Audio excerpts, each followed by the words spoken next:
অ্যাকুরিয়ামের মাছ অসুস্থ হলে যে সল্ট ট্রিটমেন্ট করতে হয় এটা সকলেই জানে, কিন্তু এক্স্যাক্টলি কিভাবে করতে হয় এটা অনেকেই জিজ্ঞাসা করে। অ্যাকুরিয়ামের ভেতরে যে শুধু লবণ দিয়ে দিলেই হয়ে গেল ব্যাপারটা কিন্তু এরকম না, এটার একটা প্রসেস আছে।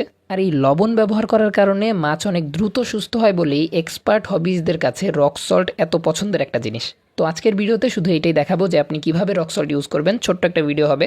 প্রথমে একটা হসপিটাল ট্যাঙ্ক প্রয়োজন আপনার মাছের ট্রিটমেন্ট করার জন্য। এখন আপনার কাছে যদি কোনো অ্যাকুরিয়াম না থাকে, অন্য কোনো ছোট অ্যাকুরিয়াম না থাকে যেখানে আপনি চাইলে আপনার অসুস্থ মাছকে রাখতে পারবেন, তাহলে আপনি কোনো বালতি ইউজ করতে পারেন। কোনো বালতিতে চাইলে মাছটি রেখে সেখানেও ট্রিটমেন্ট করা যেতে পারে। সবার কাছে যেহেতু আলাদা কোনো অ্যাকুরিয়াম থাকে না, তাই আমি বালতিতেই দেখাচ্ছি কিভাবে আপনি বালতিতে সল্ট ট্রিটমেন্ট করবেন।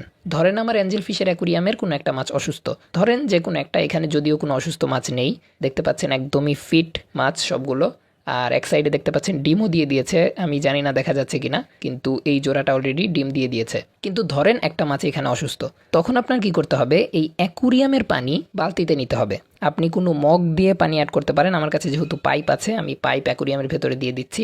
এইভাবে পাইপ দিয়ে আমি 5 লিটার পানি অ্যাকুরিয়ামের পানি বালতিতে নিয়ে নিব। 5 লিটার পানি অ্যাকুরিয়াম থেকে নেওয়ার পর মাছটাকে অ্যাড করতে হবে। কিভাবে, আপনি কোনো নেট দিয়ে ধরতে পারেন অথবা হাত দিয়ে ধরতে পারেন, কোনো প্রবলেম নেই। যেভাবেই হোক আপনার মাছটাকে বালতিতে রাখতে হবে। তারপর বালতিতে রাখার পর, আমি রাখছি না কারণ আমার মাছ অসুস্থ না, আমি শুধু বলছি কিভাবে করবেন আপনারা। বালতিতে রাখার পর পরিষ্কার 5 লিটার পানি অ্যাড করতে হবে। তার মানে অ্যাকুরিয়াম থেকে আপনি 5 লিটার পানি নিলেন, তারপর পরিষ্কার 5 লিটার পানি বালতিতে অ্যাড করবেন। অ্যাকুরিয়ামের পানি যদি খুব বেশি ময়লা হয় তাহলে 5 লিটার পানি নেওয়ার প্রয়োজন নেই, 2 লিটার অথবা 3 লিটার নিতে পারেন। কিন্তু অ্যাকুরিয়ামের পানি অ্যাড করার পর মাছকে অ্যাড করতে হবে, তারপর পরিষ্কার পানি আপনার দিতে হবে আস্তে আস্তে। তো পরিষ্কার পানি দেওয়ার পর লবণ অ্যাড করতে হবে। কিভাবে অ্যাড করবেন, এই 10 লিটার পানিতে 15 গ্রাম রক সল্ট ইউজ করতে হবে। এখন 15 গ্রাম মাপবেন কিভাবে, আপনাদের কাছে যদি কোনো টেবিল চামচ থাকে তাহলে 1 টেবিল চামচ লবণ দিয়ে দিবেন, হয়ে যাবে।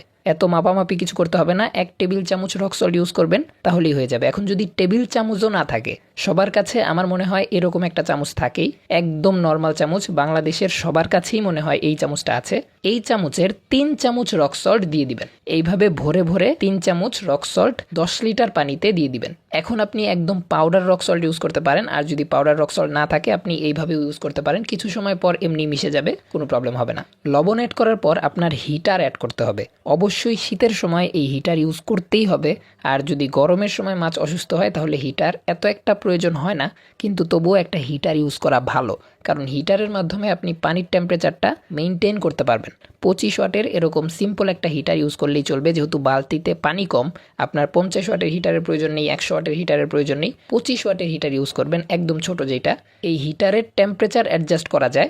এই যে দেখতে পাচ্ছেন কিনা আমি জানি না, 24 ডিগ্রি সেলসিয়াস আছে এখন। উপরের এই অংশটা ঘুরিয়ে এই যে এখন 30 ডিগ্রি সেলসিয়াস। হ্যাঁ, তো এই 30 ডিগ্রি সেলসিয়াসটা অনেকে করে, অনেকে 28 ডিগ্রি সেলসিয়াস করে। আমার মনে হয় 28 ডিগ্রি সেলসিয়াসটাই ভালো। আপনারা হিটারের টেম্পারেচার দিয়ে দিবেন 28 ডিগ্রি সেলসিয়াস।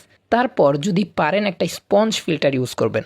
স্পঞ্জ ফিল্টারের মধ্যে যত ছোট হওয়া সম্ভব তত ছোট এটা। তো এরকম একটা ছোট স্পঞ্জ ফিল্টার চাইলে ইউজ করতে পারেন। আর যদি না থাকে আপনার কাছে স্পঞ্জ ফিল্টার, এয়ার স্টোন দিয়ে একটা ছোট্ট এয়ার পাম্প ইউজ করেন।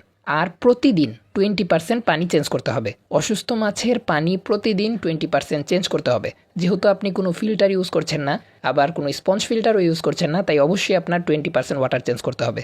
তারপর আপনার ওয়েট করতে হবে 3-4 দিন, দেখতে হবে 3-4 দিনে মাছ সুস্থ হচ্ছে কিনা। যদি দেখেন মাছ আস্তে আস্তে সুস্থ হচ্ছে, তাহলে আর কিচ্ছু করার প্রয়োজন নেই, আপনি এইভাবেই চালিয়ে যান। মাছ একদম সুস্থ না হওয়া পর্যন্ত মেইন অ্যাকুরিয়ামে রাখবেন না। আর যদি দেখেন সুস্থ হচ্ছে না, আরও রোগ বেড়ে যাচ্ছে, ম্যাক্সিমাম টাইম রোগ বাড়বে না, আপনি যদি একদম রোগের প্রাথমিক পর্যায়ে ধরতে পারেন আর সাথে সাথে ট্রিটমেন্ট শুরু করেন, তাহলে আর রোগ বাড়ার কোনো কারণ নেই। আর যদি দেখেন রোগ আস্তে আস্তে বাড়ছে, তখন লবণের পরিমাণটা আরেকটু বাড়িয়ে দিবেন। এতদিন 10 লিটার পানিতে 1 টেবিল চামচ রক সল্ট ছিল, আপনি তারপর বাড়িয়ে 10 লিটার পানিতে 1 টেবিল চামচ সাথে 1 চা চামচ রক সল্ট অ্যাড করতে পারেন। এইভাবে আপনি আবার 4-5 দিন ওয়েট করবেন, তারপর ইনশাল্লাহ আপনার মাছ সুস্থ হয়ে যাবে, যদি আপনার মাছের রোগ প্রাথমিক অবস্থায় আপনি ধরতে পারেন। আমি বারবার বলছি যে এটা হলো মাছের প্রাথমিক চিকিৎসা। হ্যাঁ, শুরুতেই যদি আপনি ধরতে পারেন তাহলে এইভাবে খুব সহজেই মাছকে সুস্থ করা যায়, একদম ফিট রাখা যায় মাছকে। কিন্তু আপনার মাছের রোগ যদি অনেক বেশি বেড়ে যায়, একদম মরে যাচ্ছে মাছ, তখন আপনি যতই রক সল্ট ইউজ করেন কোনো লাভ হবে না। আপনার ওই সময় হিটার ইউজ করেও কোনো লাভ হবে না। আর এই রক সল্টটা কিন্তু ব্যবহার করা হয় মাছের শরীরের উপরের কোনো সমস্যার কারণে। হ্যাঁ, মানে শরীরের উপরের যেই সব সমস্যা আছে সেই সব সমস্যা সমাধান করে, খুব ভালোভাবে করে এই যে ফিন রট আছে, তারপর ফাঙ্গাসের যে সব সমস্যা, এই সব সমস্যা অনেক ভালোভাবে সমাধান করতে পারে রক সল্ট। ইন্টারনাল যে কোনো প্রবলেমে কিন্তু রক সল্টের চেয়ে ইপসাম সল্ট অনেক ভালো কাজ করে। সেই ক্ষেত্রে আপনার ইপসাম সল্ট ইউজ করতে হবে। ইপসাম সল্ট কিভাবে ব্যবহার করতে হয় এটার যদি ভিডিও চান তাহলে অবশ্যই কমেন্টে জানাবেন। আর আজকের মতো এই পর্যন্তই। যদি ভিডিও থেকে কোনো নতুন ইনফরমেশন জেনে থাকেন তাহলে অবশ্যই লাইক করবেন, চ্যানেল নতুন হলে সাবস্ক্রাইব করবেন। ফিরছি কোনো নতুন ভিডিওতে।